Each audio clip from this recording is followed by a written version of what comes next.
Notre série du dimanche, le portrait d'une battante, une femme qui a marqué l'histoire mais dont on parle peu. Aujourd'hui, place à Thérèse Claire qui a défendu toute sa vie les femmes et leur liberté jusqu'à leur permettre de vieillir ensemble, dignement, sans entrave. Un portrait signé Laetitia Legendre et Mathieu Régnier. Une allée de Montreuil porte désormais son nom. Hommage à la féministe qui s'est battue pour l'avortement. Son sourire éclaire la façade de la Maison des Femmes qu'elle a fondée. Voisine d'un autre de ses projets pour vieillir dignement, la Maison des Baba Yaga. Défendre les femmes et leur liberté, un moteur dans la vie de cette militante, de cette battante, Thérèse Claire. Issue de la bourgeoisie, mariée à 20 ans, cette mère de 4 enfants ne semblait pourtant pas destinée à de tels engagements. Mais 68 et sa révolution vont faire exploser son mariage et une partie de ses convictions. N'ayant pas de savoir, je ne savais rien faire, je me suis engagée au Galeries Lafayette. Et là, j'ai travaillé avec 3000 femmes et la condition féminine m'est apparue dans toute son ampleur. Et c'est comme ça que peu à peu, je me suis engagée au mouvement pour la libération, pour l'avortement et la contraception.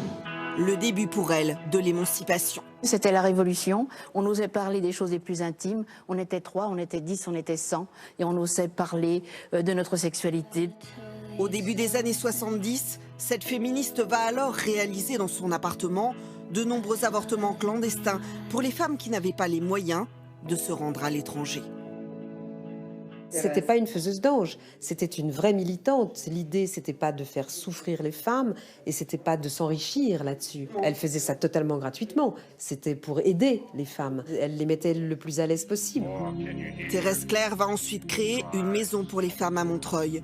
Pendant près de 15 ans, elle va les accueillir, les informer sur leurs droits et accompagner les victimes de violences. Les femmes, elles arrivaient là, sur le paillasson, et elles disaient sauvez-moi, je vais tomber, il va me tuer, si je rentre chez moi, je suis foutue. Et Thérèse disait oh, ma cocotte, allez, viens t'asseoir, on fait le thé, prends les mouchoirs, voilà les petits gâteaux et les tablettes de chocolat, vas-y, raconte ton truc. Eh ben, t'as qu'à aller à la police, et tu portes plainte, et tu divorces, qu'est-ce que t'as besoin de t'embêter dessus là? Sa dernière aventure, la maison des Baba Yaga. Une résidence pour seniors autogérée et réservée aux femmes, pour un autre regard de la société sur la vieillesse. Mes enfants, ils sont vraiment très gentils, on s'entend très bien, mais je ne me vois pas vivre avec eux. Je les gênerais et ils me gêneraient. Décorée en 2008 de la Légion d'honneur, Thérèse Claire s'est éteinte à 88 ans. Esclaves et brisons nos entraves. Cette femme libre laisse une relève bien décidée, elle aussi, à se faire entendre.